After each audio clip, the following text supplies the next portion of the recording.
ప్రజాస్వామ్యం బతకాలంటే దానికి ఒక ప్రాణవాయువు అవసరం.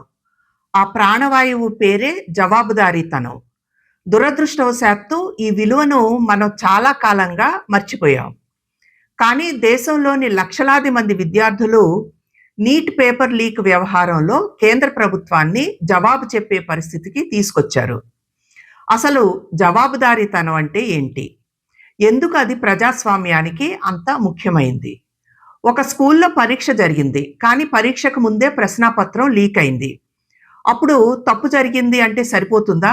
లేదు. జనం అడుగుతారు. ఎలా జరిగింది? ఎవరి వల్ల జరిగింది?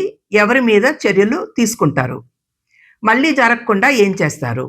ఈ 4 ప్రశ్నలకు ప్రభుత్వం సమాధానం చెప్పాల్సిందే. అదే జవాబుదారీతనం. మళ్ళీ జవాబుదారీతనానికి 2 భాగాలుంటాయి. మొదటిది సమాధానం చెప్పడం. రెండో భాగం చర్యలు తీసుకోవడం. తప్పు చేసిన వారిని శిక్షించాలి. వ్యవస్థలో లోపాలుంటే సరిచేయాలి. అప్పుడే ప్రజలు నమ్ముతారు. కేవలం వివరణలిస్తూ ఎవరిపైనా చర్యలు తీసుకోకపోతే అది పూర్తి జవాబుదారీతనం కాదు. సమాధానం లేకపోతే ప్రజాస్వామ్యం బలహీనపడుతుంది. చర్యలు లేకపోతే ప్రజల నమ్మకం కూలిపోతుంది.